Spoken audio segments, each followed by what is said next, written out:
Episode की शुरुआत निक्की से होती है जो मलिक को अपने सामने देखकर चौंक जाती है। फिर मलिक गायब हो जाता है। वह विक्रम को वहां देखती है। विक्रम उसे बुलाता है। वह कहती है कि यह उसका भ्रम होना चाहिए। वह चालवा को अपने सामने आने के लिए कहती है।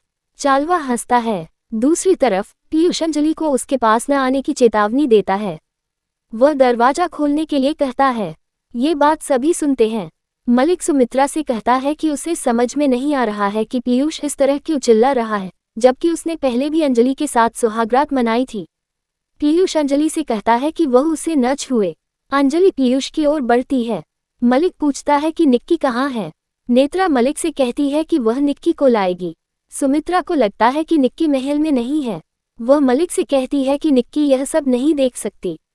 वह कहती है कि निक्की अपने कमरे में रो रही है और उन्हें निक्की को परेशान नहीं करना चाहिए।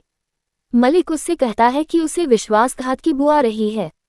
वह कहता है कि वह निक्की को अपने सामने चाहता है। नेत्रा वहां से चली जाती है। सुमित्रा को लगता है कि पीयूष को कोई नहीं बचा सकता और आज वह निश्चित रूप से मर जाएगा। मलिक सोचता है कि शायद पीयूष को पता चल गया है कि वह आज मरने वाला है। अंजलि पीयूष को चोट पहुंचाती है। पीयूष निक्की का नाम लेता है। निक्की चालवा से कहती है कि उसे उसकी मदद की जरूरत है। वह कहती है कि रक्षोती ने उसे वहां भेजा था। वह उससे अपने सामने आने की विनती करती है। वह कहती है कि वह पीयूष की मौत के लिए चालवा को दोषी ठहराएगी। वह उसे अपने सामने आने के लिए कहती है। चालवा निक्की से कहता है कि वह बहुत बात कर रही है। वह उससे पूछता है कि उसे उसकी मदद क्यों करनी चाहिए। वह कहता है कि वह उसे अपनी शक्ति दिखाएगा क्योंकि वह लंबे समय के बाद किसी से मिला था। वह सोचती है कि चालवा उसके सामने आसानी से नहीं आएगा और उसके पास समय नहीं है। वह रक्षोती से कहती है कि बाद वाले ने चालवा की बहुत प्रशंसा की, लेकिन ऐसा लगता है कि चालवा खास नहीं है। वह उससे कहता है कि वह किसी में भी बदल सकता है। वह उससे कहती है कि यह कोई बड़ी बात नहीं है। वह उसकी शक्ति का परीक्षण करती है। वह उसे चींटी में बदल देती है और उसे पकड़ लेती है। वह उससे पूछती है कि किसी को अदृश्य कैसे बनाया जाए। वह एक उपकरण दिखाता है और कहता है कि इसे पहनकर कोई भी अदृश्य हो सकता है। वह उससे वह उपकरण ले लेती है। वह उसे विशेष चट्टान देता है।